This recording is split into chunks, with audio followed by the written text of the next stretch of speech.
Welcome once again. तो आज की क्लास में हम लोग क्लास 10th का जो हमने पहला चैप्टर स्टार्ट किया था लाइफ प्रोसेसेस। तो लाइफ प्रोसेसेस चैप्टर में जो हमारा फर्स्ट पोर्शन था दैट इज न्यूट्रिशन, ये हमने 3 वीडियो में कंप्लीट कर लिया था। और आज की वीडियो में हम जो नेक्स्ट पोर्शन है वो स्टार्ट कर रहे हैं दैट इज रेस्पायरेशन। ठीक है, मैक्सिमम 2 वीडियोस में ही खत्म हो जाएगा, आज की वीडियो में और एक और वीडियो में। ठीक है, चलिए तो बात करते हैं न्यूट्रिशन की। तो न्यूट्रिशन के बारे में हमने जाना था कि इसमें हम लोग का बॉडी क्या कर रही थी कि कॉम्प्लेक्स फूड से उसको किस में कन्वर्ट कर रहा था, डाइजेस्टिव सिस्टम सिंपल फूड में। और सिंपल फूड का क्या हो रहा था, बॉडी के अंदर एब्जॉर्प्शन हो रहा था। ठीक है, जो सबसे स्मॉलेस्ट यूनिट थी उस फॉर्म में उसका क्या हो रहा था, एब्जॉर्प्शन हो रहा था। अब सपोज कीजिए एब्जॉर्प्शन हो गया और वो फूड पार्टिकल जो है वो सब किस में घूम रहा है, आपका ब्लड में घूम रहा है, क्योंकि ब्लड ही हमारा सर्कुलेटरी सिस्टम का एक मेजर फंक्शन करता है, दैट इज ट्रांसपोर्टेशन। ठीक है, तो सारा का सारा ब्लड हमारा किसको लेके घूम रहा है, फूड पार्टिकल्स को लेके घूम रहा है। अब आप सोचिए कि इस ब्लड के थ्रू हम इस फूड को कैसे कंज्यूम करेंगे, यानी कि हम इसको कैसे यूटिलाइज करके एनर्जी बनाएंगे जिससे कि हम अपनी डेली एक्टिविटीज कर सकें, या फिर हमारी बॉडी जो भी रिएक्शन हो रही है हमारी बॉडी में कैटाबॉलिक या एनाबॉलिक जिसमें एनर्जी का रिक्वायरमेंट होता है रिएक्शन में, उस रिएक्शन को वो प्रॉपरली कर सके। ठीक है, तो उसके लिए ही हमारी बॉडी में एक इंपॉर्टेंट लाइफ प्रोसेस है जिसे हम बोलते हैं रेस्पायरेशन। ठीक है, तो respiration is basically oxidation of food.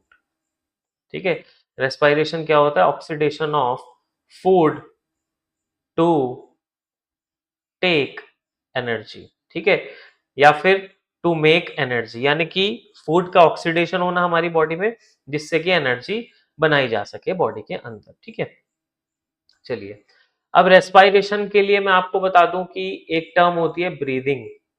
तो आप ब्रीदिंग को कभी भी रेस्पायरेशन से कंफ्यूज ना करें।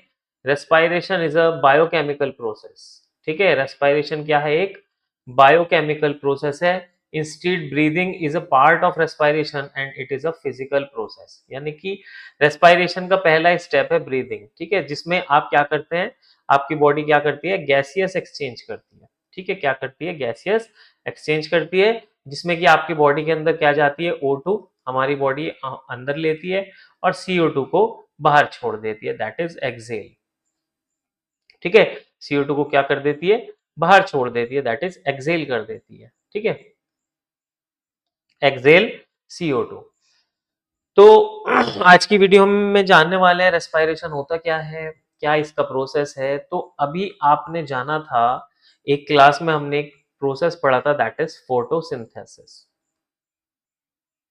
ठीक है, जब हम बात करते हैं फोटोसिंथेसिस की तो इसमें हमने एक कंपाउंड का मेकअप किया था that is C6H12O6 which is known as glucose.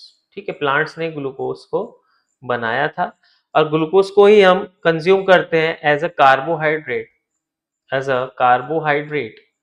और किस फॉर्म में हम इसको कंज्यूम कर रहे हैं, मोस्टली स्टार्च की फॉर्म। ठीक है, किस फॉर्म में इस कंज्यूम कर रहे हैं हम इसको, स्टार्च की फॉर्म में, क्योंकि स्टार्च की फॉर्म में ही जो प्लांट्स होते हैं इसको स्टोर करते हैं। किस फॉर्म में प्लांट्स इसको स्टोर करते हैं, स्टार्च की फॉर्म में। तो हम कार्बोहाइड्रेट को यानी कि स्टार्च को कंज्यूम कर रहे हैं, यानी कि C6H12O6 को कंज्यूम कर रहे हैं।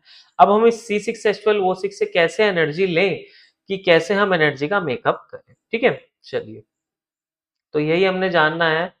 तो बेसिकली रेस्पायरेशन क्या होता है, रेस्पायरेशन में ब्रेक डाउन होता है किसका, ग्लूकोज का, दैट इज C6H12O6 प्लस किसकी प्रेजेंस में होगा, O2 की प्रेजेंस में, that is 6CO2 gives CO2 देगा बाहर, 6CO2 प्लस H2O देगा, और साथ ही साथ the most important component that is energy in the form of ATP। किस फॉर्म में एनर्जी मिल रही है हमें, ATP की फॉर्म में मिल रही है। और ATP की फॉर्म में आप ऐसे इमेजिन कर सकते हैं, मान लीजिए ये आपका एडिनोसाइन है और इससे बॉन्ड बनाए हुए हैं आपके 3 फॉस्फेट ग्रुप, क्योंकि हमने बोला ट्राइफॉस्फेट। तो ये जो बॉन्ड होता है इसको ब्रेक हो जाता है और एनर्जी रिलीज करता है। ये जो बॉन्ड होता है ये जो ब्रेक हो जाता है एनर्जी रिलीज करता है, और यही एनर्जी हम किसमें इस्तेमाल करते हैं, हमारी बॉडी के अंदर जितनी भी रिएक्शंस हो रही हैं उसमें हम इस एनर्जी का यूटिलाइजेशन कर रहे हैं। ठीक है, तो मेन फोकस क्या है हमारा, रेस्पायरेशन में इस ग्लूकोज को ब्रेक करना जिससे कि हम इसका फॉर्मेशन करा सके।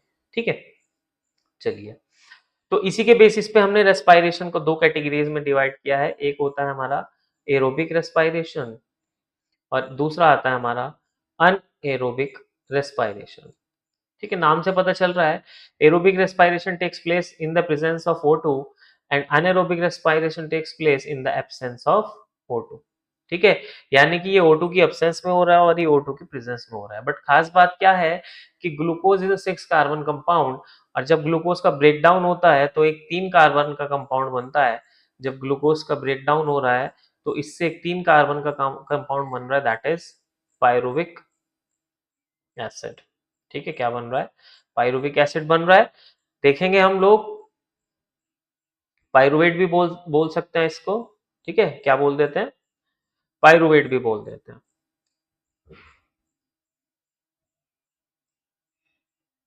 चलिए, यहां पर आप देख सकते हैं पायरुवेट का फॉर्मेशन हो रहा है। तो ये जो हमारे हैं ब्रेकडाउन के प्रोसेसेस हैं ग्लूकोज के, कि कैसे कैसे ग्लूकोज ब्रेकडाउन हो रहा है, क्या क्या पाथवेज है।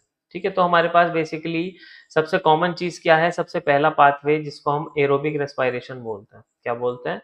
Aerobic respiration. इसमें क्या होता है कि ग्लूकोज जो 6 कार्बन का मॉलिक्यूल है सेल के साइटोप्लाज्म में, कहां पर? सेल के साइटोप्लाज्म में एक प्रोसेस होता है जिसका नाम क्या है? ग्लाइकोलाइसिस।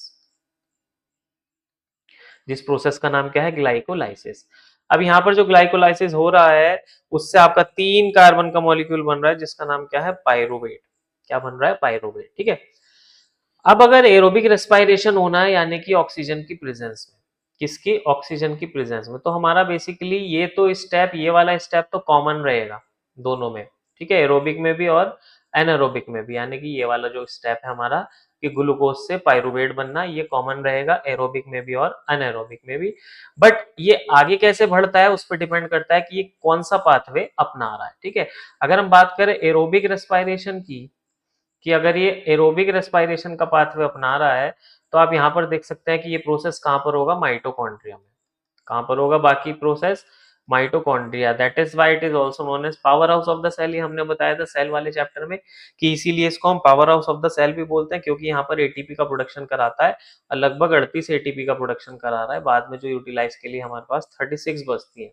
ठीक है, तो यहाँ पर आप क्या देख रहे हैं? CO2 रिलीज हो रही है, वाटर रिलीज हो रहा है और एनर्जी रिलीज हो रही है, हाई एनर्जी इज रिलीज्ड, कि सारा का सारा ग्लूकोज प्रॉपरली ब्रेकअप हो जाता है। इसलिए इसको हम बोलते हैं कि एरोबिक रेस्पायरेशन हाई एनर्जी। हमारी बॉडी में मोस्टली एरोबिक रेस्पायरेशन हो रहा है और ये कब होगा? सिर्फ O2 की प्रेजेंस में, जब O2 प्रेजेंट होगी।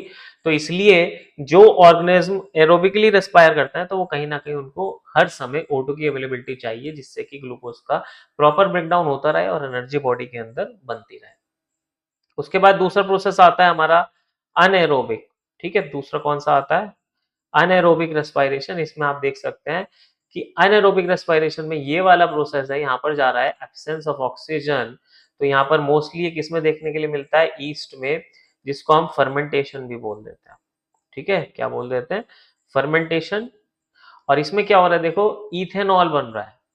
2 कार्बन का कंपाउंड क्या बन रहा है? इथेनॉल बन रहा है, CO2 बन रहा है और एनर्जी प्रोड्यूस हो रही है पर बहुत कम, लेस एनर्जी। लगभग 2 एटीपी के मॉलिक्यूल यहाँ पर रिलीज हो जाते हैं, लेस एनर्जी इज रिलीज्ड। ठीक है, तो यहाँ पर हमारी बात समझ में आई कि इथेनॉल का प्रोडक्शन हो रहा है, इथेनॉल का प्रोडक्शन हो रहा है और ये कहाँ देखने के लिए मिलता है? फर्मेंटेशन के प्रोसेस में देखने के लिए मिलता है। किस में देखने के लिए मिलता है? फर्मेंटेशन के प्रोसेस में देखने के लिए मिलता है। फर्मेंटेशन क्या होता है कि जब आप ईस्ट की मदद से किसी भी चीज बेकिंग इंडस्ट्री में या फिर ब्रूइंग इंडस्ट्री में, बियर वगैरह के फॉर्मेशन में, ब्रेड वगैरह के फॉर्मेशन में ये प्रोसेस होता है, क्योंकि इसमें जो CO2 निकलती है वो बहुत ज्यादा अमाउंट में होती है और ब्रेड वगैरह के उसमें भी लार्ज होल्स करके CO2 बाहर एक्सक्रीट होती है, जिससे कि ब्रेड को एक होल वाला अपीयरेंस मिल जाता है। ठीक है, चलिए, और लास्ट आता है हमारा थर्ड पाथवे, जिसमें आप देख पा रहे हैं कि हमारी ही बॉडी के अंदर हो रहा है ह्यूमन मसल सेल्स में। लेकिन कब? जब हमारी बॉडी को ऑक्सीजन प्रॉपरली नहीं मिल पा रही है, यानी कि हमारी मसल्स में जब आप बहुत ज्यादा एक्सरसाइज कर लेते हैं, आपको प्रॉपर एनर्जी नहीं मिल पाती, उस समय क्या होता है? आपकी मसल्स जो है वो अनएरोबिकली रेस्पायर करना शुरू कर देती हैं, जिससे कि वो एक कंपाउंड बनाती है, दैट इज लैक्टिक एसिड। ठीक है, क्या बना रही है, लैक्टिक एसिड बना रही है। और लैक्टिक एसिड के डिपोजिशन की वजह से आपकी बॉडी में आपको क्या फील होते हैं, क्रैम्प्स फील होते हैं। ये एक नंबर में बहुत बार क्वेश्चन पूछा जाता है कि क्रैम्प्स क्यों फील होते हैं हमें, क्योंकि हमारी मसल्स अनएरोबिकली रेस्पायर कर जाती हैं in the lack of oxygen, जब ऑक्सीजन की कमी होती है। ठीक है, तो ये बेसिक सी बात थी। ये 3 नंबर में क्वेश्चन बहुत बार पूछा जा चुका है सीबीएसई बोर्ड में कि ब्रेक डाउन ऑफ ग्लूकोज के कौन कौन से पाथवे हैं। तो 3 पाथवे हैं, पहला हमारा प्रेजेंस ऑफ ऑक्सीजन, दूसरा हमारा एब्सेंस ऑफ ऑक्सीजन और तीसरा हमारा लैक ऑफ ऑक्सीजन। ठीक है, तो आप ऐसे रखेंगे, पहला presence of oxygen, absence of oxygen and lack of oxygen, that is पेल या पल से आप इसको याद कर सकते हैं। और प्रोडक्ट क्या क्या बन रहा है, पहले में एनर्जी ज्यादा बन रही है, दूसरे में कम और तीसरे में उससे भी कम फॉर्म में एनर्जी का प्रोडक्शन हो रहा है। ठीक है, तो this is about the respiration. और ये जो बात हो रही है माइटोकॉन्ड्रिया में जो प्रोसेस होता है उसको हम बोलते हैं क्रेब्स साइकिल। जो आगे का प्रोसेस होगा उसको हम क्या बोल देते हैं, क्रेब्स साइकिल, यानी कि ग्लाइकोलाइसिस को फॉलो करती है Krebs cycle in aerobic respiration. ठीक है, वो हमारा अभी नहीं पढ़ना है, अब हम जो नेक्स्ट वीडियो में पढ़ेंगे वो हम क्या पढ़ेंगे, respiration in human beings, respiration in human beings. और ह्यूमन बींग्स में हम क्या जानेंगे कि कैसा हमारा रेस्पिरेटरी सिस्टम है, कैसे कैसे गैसेस का एक्सचेंज हो रहा है, गैसेस कहाँ कहाँ मूव कर रही हैं, किस डायरेक्शन में मूव कर रही हैं, कौन कौन सी गैसेस हैं, किसको हम इनहेल कर रहे हैं, किसको एक्सहेल कर रहे हैं, कैसे हमारे लंग्स बने हुए हैं, कैसा उनका स्ट्रक्चर है। ये सारे क्वेश्चंस आपको नेक्स्ट वीडियो में क्लैरिफाई कर देंगे।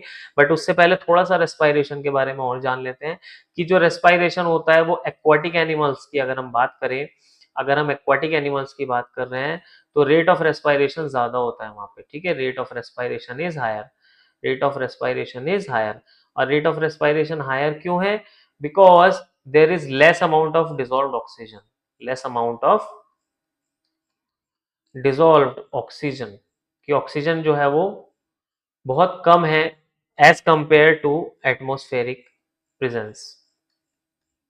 कि अगर हम एटमॉस्फेयर से कंपेयर करें तो वहां पर बहुत कम अमाउंट में वहां पर क्या पाई जा रही है, ऑक्सीजन पाई जा रही है। इसलिए एक्वाटिक एनिमल्स का जो रेट होता है वो ज्यादा होता है। फिशेस वगैरह का गिल्स के थ्रू ये अपना रेस्पिरेशन यानी कि O2 को इनहेल करते हैं और CO2 को एक्सहेल करते हैं। ठीक है, दूसरी इंपॉर्टेंट खास बात क्या है, प्लांट्स की बात करें तो प्लांट्स में डायरेक्ट डिफ्यूजन हो जाता है, बट एनिमल्स जो कॉम्प्लेक्स एनिमल्स होते हैं उनमें डायरेक्टली डिफ्यूज नहीं होता। तो एक प्रॉपर सिस्टम का जरूरत होती है, और वही प्रॉपर हमारी सिस्टम जो हमारी बॉडी में होता है उसको हम क्या बोलते हैं, रेस्पिरेटरी सिस्टम। ठीक है, क्या बोलते हैं, रेस्पिरेटरी सिस्टम। और रेस्पिरेटरी सिस्टम में जो हमारा मेजर ऑर्गन है जो इसमें मदद कर रहा है, दैट इज लंग्स। ठीक है, a pair of lungs are present in human body. तो ये आज के वीडियो में इतना ही, और बाकी हम नेक्स्ट वीडियो में इसको खत्म कर देंगे। हमारा यहाँ से ये बहुत इंपॉर्टेंट है, ये बहुत बार पूछा जा चुका है एग्जाम में, और यहाँ से हमें क्लियर हो गया है कि रेस्पिरेशन क्या होता है, ब्रीदिंग क्या होती है। ठीक है, तो वीडियो को देखिए, ज्यादा से ज्यादा शेयर करिए। ठीक है, थैंक यू फॉर वॉचिंग।